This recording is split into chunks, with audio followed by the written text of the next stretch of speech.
Hey guys, happy Wednesday. Sorry about last week. The topic was trans health, and every time I tried to do it, I felt really hypocritical because I am not a good example of being trans and being healthy because I'm really not healthy. So I really didn't feel qualified to talk about it, and so I copped out and didn't post about it. But everybody else did a good job, yay! So today is my birthday. It's my golden birthday. A while back, Gavin told me that he would trade me in once I got older than 24. So I'm 24 again. But technically it's my golden birthday, but I'm totally 24, so keep it at that. Especially because I have a younger sister who is pretty much identical to me. So we're going to wait till she passes 24, and then I'll reconsider my age group. Today has been really fun, though. Nobody at school really knew, which actually didn't bother me at all. Okay, that dog drawing I had in the back of one of my videos a long time ago, finally got it out of the show that it was in that I actually won an honorable mention for, which was really cool. But I got it back today, and so I had it reframed, and I dropped it off with Gavin at the vet's office that I actually drew it for. And they were all excited, and they have a new exam room, and they're going to put it up in there, and it just made me feel good. It's the dogs. I'm going to try and be loud so you can hear me over them. Boy, shut it. Stop it. Best birthday present? It's a whirling paint tornado, and it's fucking epic. I'm kind of messy. And Gavin says I paint like a tornado. Guys, stop it. And I get stuff everywhere, so I thought it was very appropriate. And in almost 10 years of getting tattoos, this is the very first one that anyone has ever gotten for me. So I'm pretty sure that makes Gavin a keeper. Now, the second best present I got, my little sister sent me a book. I think it's called Politically Correct Fairy Tales or something like that, or bedtime stories or something, and I don't know. She always sends me good books, so I'm stoked. Alright, this week's topic, pretty much advice you would give to someone that had just started dating a trans guy, which I think is beneficial. I could have used it back in the day. Now, next year I might need glasses. You never know. Alright, so number one, and this applies to any stage of the relationship that you're in, you know, whether you've been with them for 5 minutes or 5 years, whether you are cisgendered or transgendered or bigendered or queer or in a hetero relationship or in a gay relationship or penguins, I don't know. No two people are alike. Ever. Even identical twins. They're not alike. Clones, possibly, but probably not. Maybe, that'd be cool, but probably not. No two people are alike. And no trans people are alike. Now, there are similar trans issues, as in dysphoria, that most trans people have some kind of dysphoria. However, from trans person to person to person, the kind of dysphoria they have is different. So there's no blanket statement you can make or assume, especially in your new relationship, to say that their dysphoria is going to be the same as the guy that I'm dating's dysphoria. And another big thing to remember about people being different is that they also have different transition goals. You know, for some people, they might want hormones and only hormones. This is Ozzy. One of my favorites. I'm not allowed to have a favorite, but I'm allowed to specify favorites. So this is Ozzy, who is my favorite guy with a lion haircut, who is part Maltese. Yeah. So, physical transition goals. People have different ones, and it's important to know what they are instead of blanket assuming.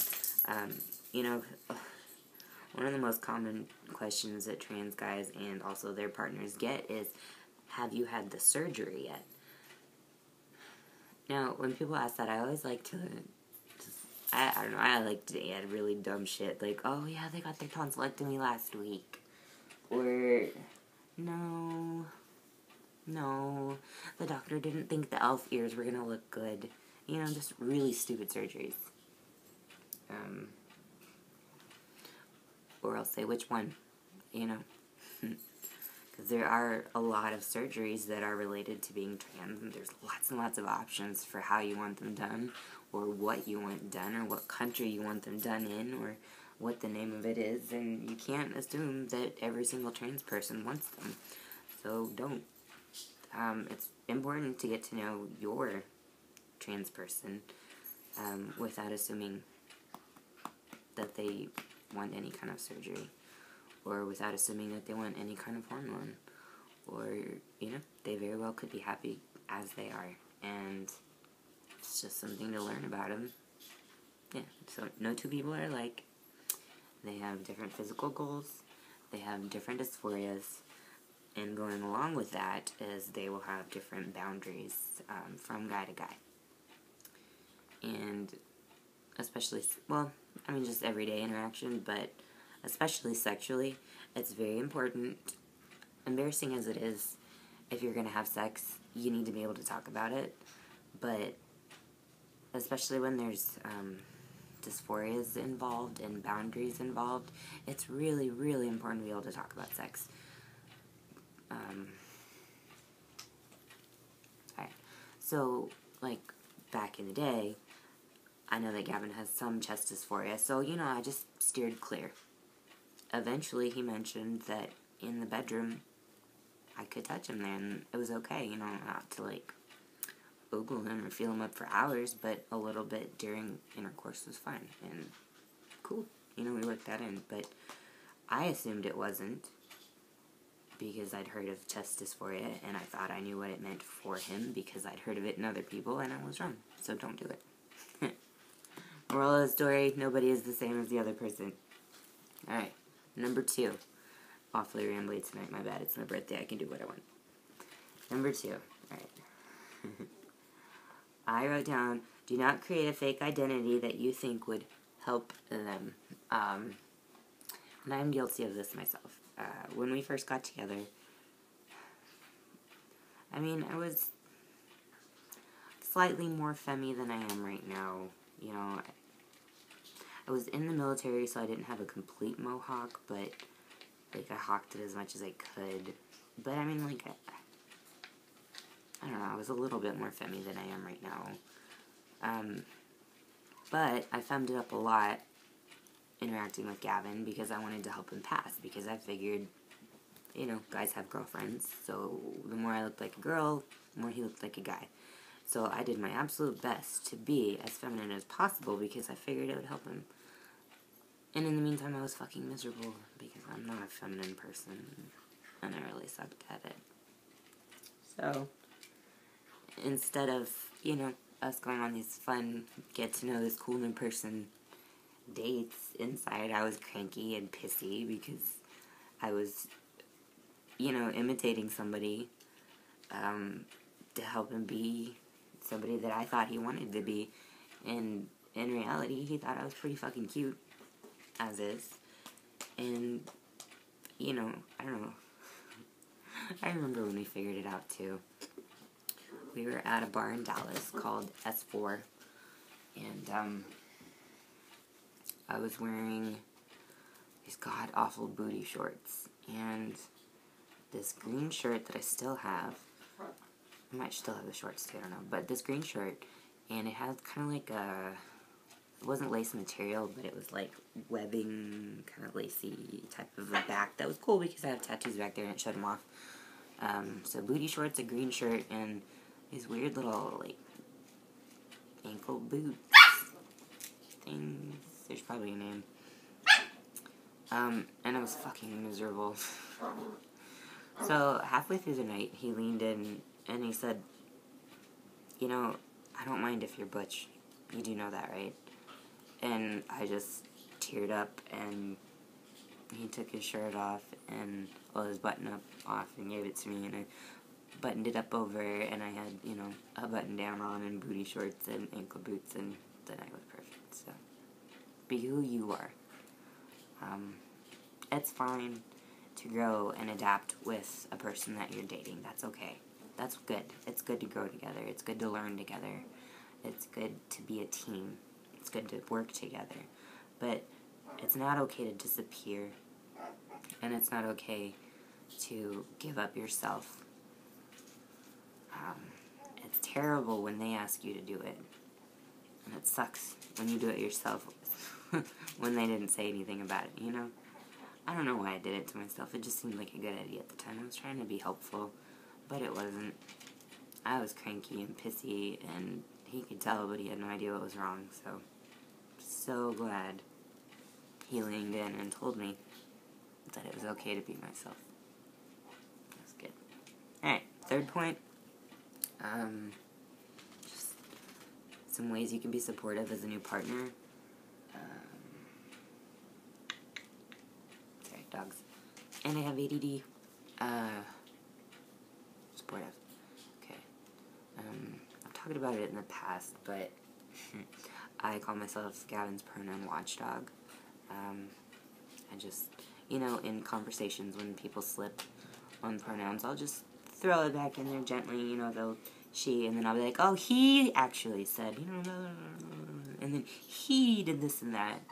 Or when it's with completely new people that have never met us before and they might not really be sure, I will just introduce us, you know, hi, this is Shay, and this is my boyfriend, Gavin.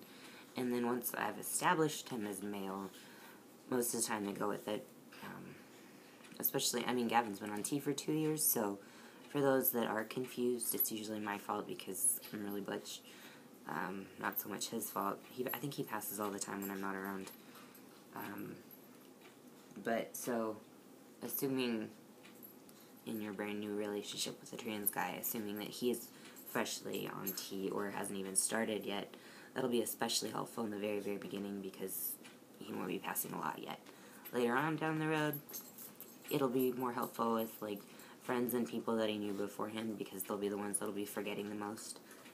It might not be done with malice or trying to be mean. They'll just forget because they have, you know, 20 years of memories of this person with female pronouns. So, I don't know, just gently or firmly or angrily or happily or whatever your personality is. Just remind them of the pronouns. Cute. Yeah, I just start down pronouns and do the introductions. I do that a lot. It's funny, neither of us are actually very big talkers, but I guess out of the two of us, I'm a little bit more outgoing. So that's why I get to do the introductions. Whatever. Anyways, happy Wednesday. Happy birthday to me. And anybody else whose birthday it might be. If you're a Pisces, you're awesome and I like you. If you happen to live around Dallas and you see this on the 28th at TWU, and I think it's at 7 p.m. at the art building, I'm going to be there pouring iron, and that's a really fun date. If you want to come hang out with your family or friends or whatever, you should come see. It's really fun. By pouring iron, I do mean liquid metal at like 1,000-something degrees. I'm just saying, girls and clothes and metal. Have a good night. Bye, guys.